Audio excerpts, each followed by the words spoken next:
Hi everyone, my name is Steve Plank. I was thinking just now about two of my young grandsons. There's Kai Hagen in Connecticut, and then in Ohio, there's little 2-year-old Charlie Plank. Want to say hi, Kai? Hi! That was robust. Thank you for that. One of the things that Kai and I enjoy very much is a good book. Lots of stories. And there's so many possibilities. We might, for instance, want to have a look at something like The Scarecrow of Oz, here in a very nice vintage edition. Or maybe something like Stuart Little, always a favorite. And this edition has a lot of miles on it too. Do we need another rodent tale? If so, my favorite is The Story of Jumping Mouse. What a good one.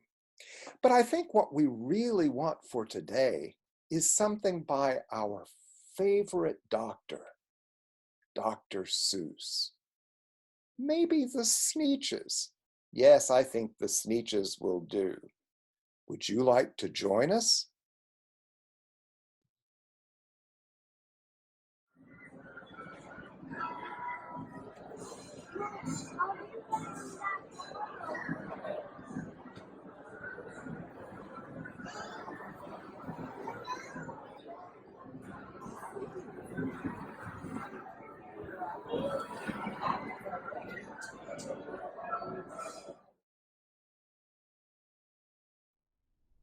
Now the star-belly Sneetches had bellies with stars. The plain-belly Sneetches had none upon theirs.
Those stars weren't so big. They were really so small. You might think such a thing wouldn't matter at all.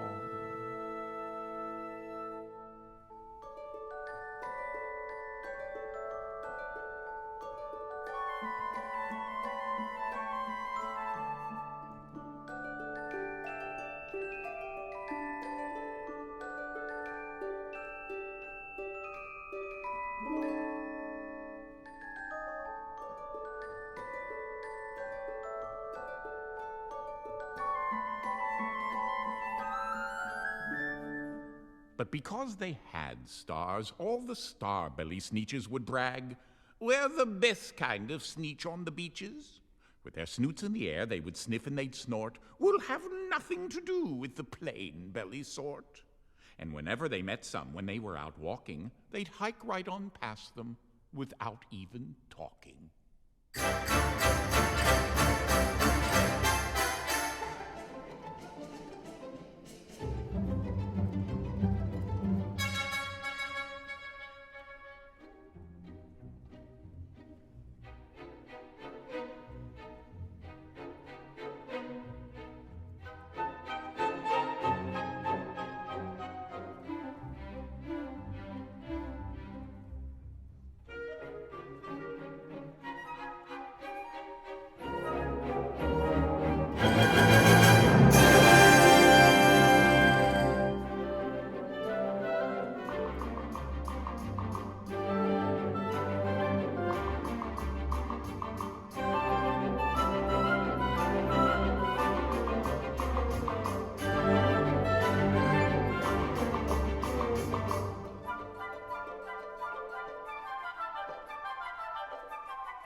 When the star-belly children went out to play ball, could a plain belly get in the game?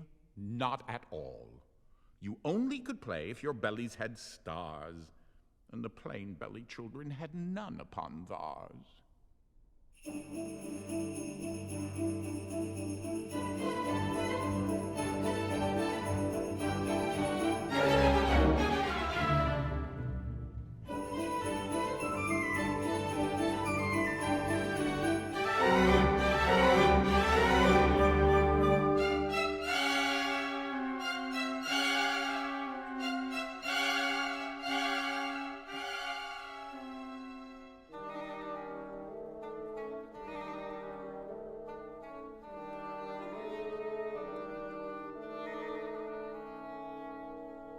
When the star-belly Sneetches had Frankfurter roasts, or picnics, or parties, or marshmallow toasts, they never invited the plain-belly Sneetches.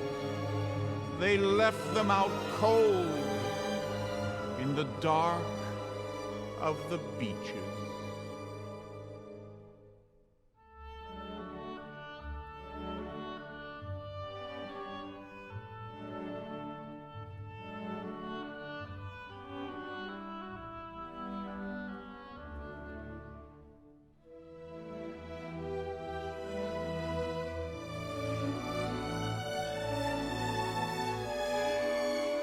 They left them out cold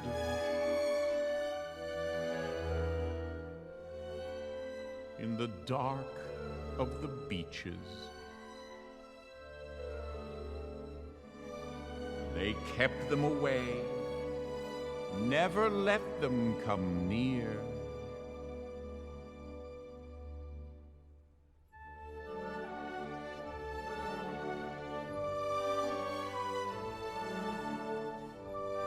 And that's how they treated them, year after year.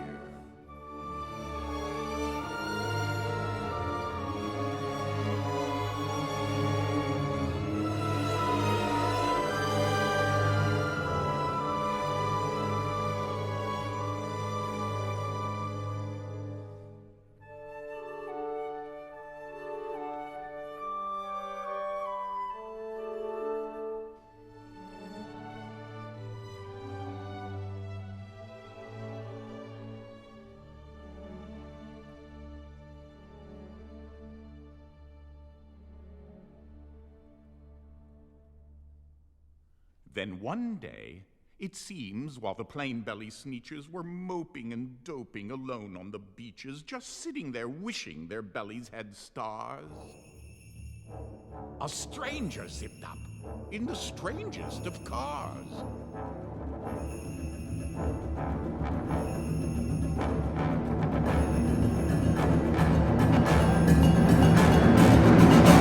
"My friends," he announced in a voice clear and keen, "my name is Sylvester McMonkey McBean, and I've heard of your troubles. I've heard you're unhappy, but I can fix that. I'm the fix-it-up chappie. I've come here to help you. I have what you need, and my prices are low, and I work at great speed. And my work is 100% guaranteed."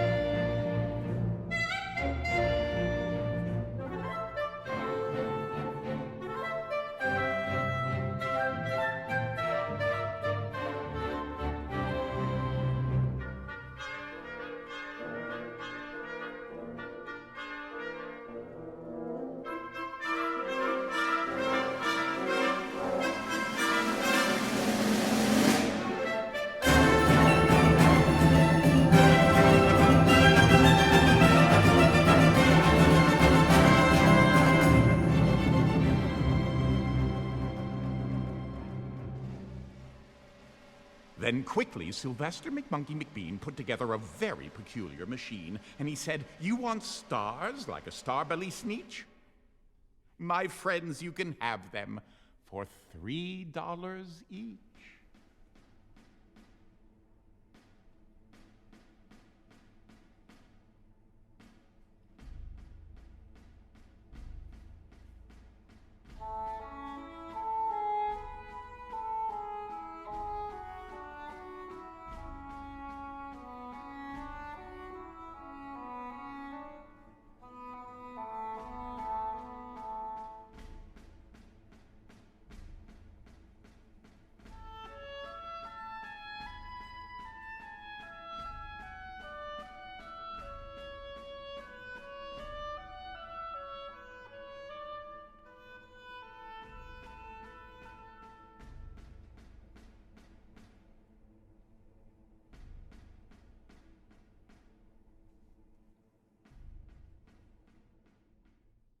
Just pay me your money and hop right aboard. So they clamored inside. Then the big machine roared.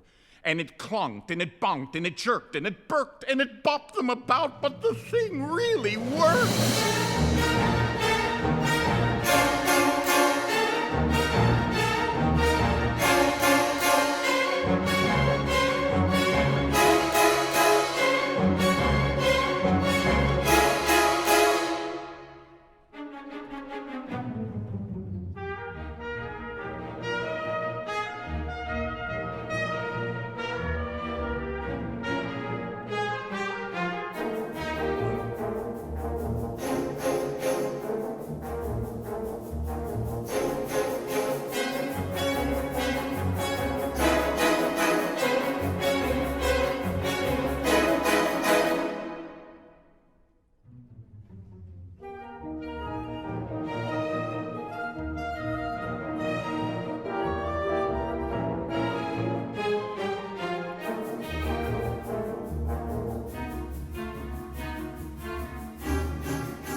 When the plain-belly Sneetches popped out, they had stars. They actually did. They had stars upon thars. Then they yelled at the ones who had stars at the start. We're exactly like you. You can't tell us apart. We're all just the same now, you snooty old smarties. And now we can go to your Frankfurter parties.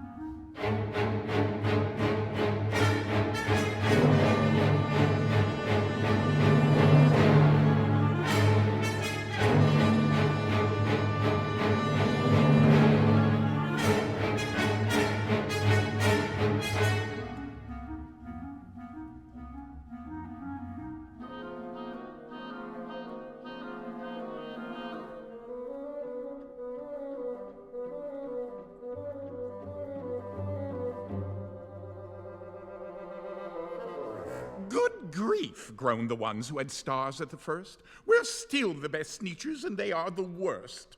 But now, how in the world will we know, they all frowned, if which kind is what, or the other way round?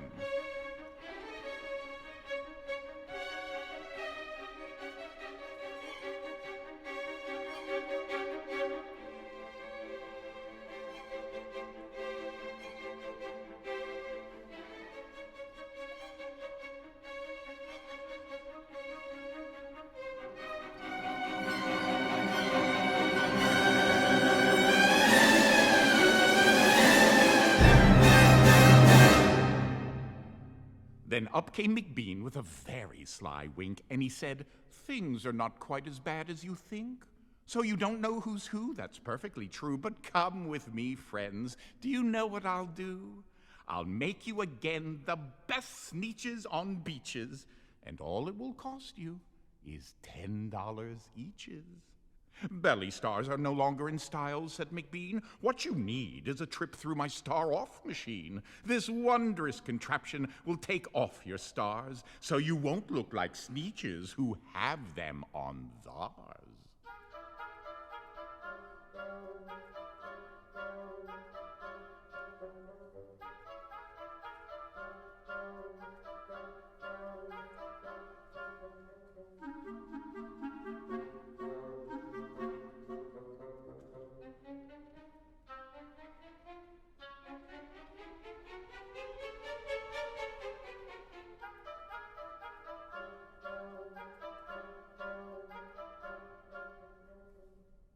And that handy machine, working very precisely, removed all the stars from their tummies quite nicely.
Then with snoots in the air they paraded about, and they opened their beaks and they let out a shout.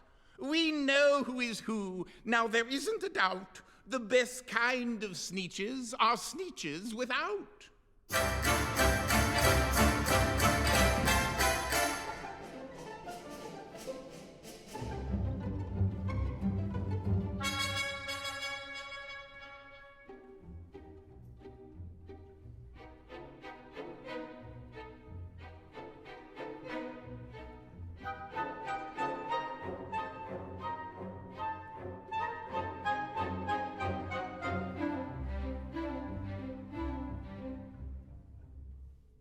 Then, of course, those with stars all got frightfully mad. To be wearing a star now was frightfully bad. Then, of course, old Sylvester McMonkey McBean invited them into his star-off machine. Then, of course, from then on, as you probably guessed, things really got into a horrible mess.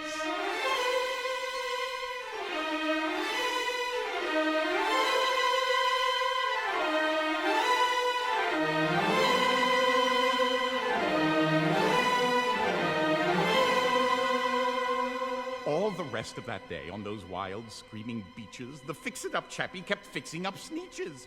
Off again, on again, in again, out again, through the machines they raced round and about again, changing their stars every minute or two. They kept paying money, they kept running through, until neither the plane nor the star bellies knew whether this one was that one, or that one was this one, or which one was what one, or what one was who.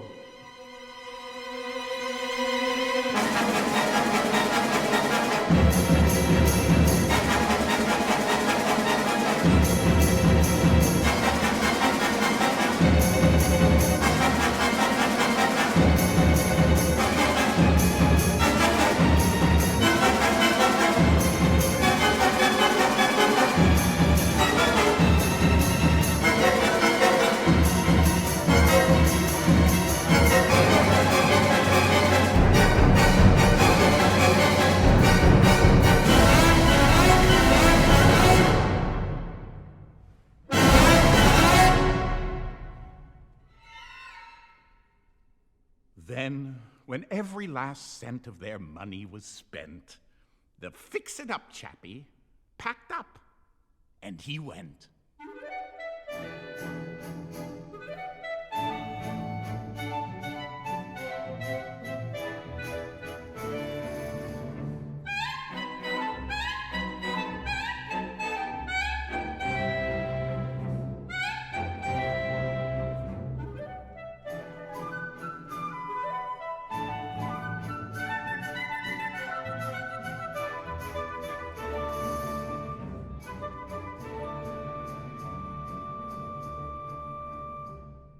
And he laughed as he drove in his car up the beach.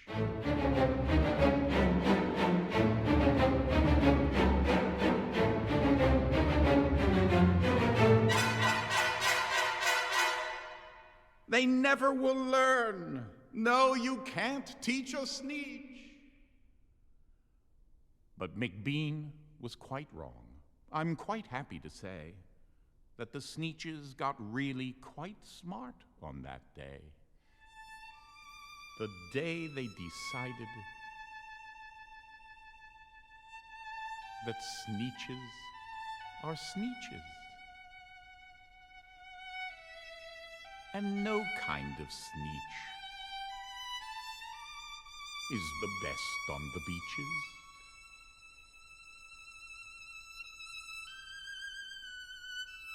That day, all the Sneetches forgot about stars.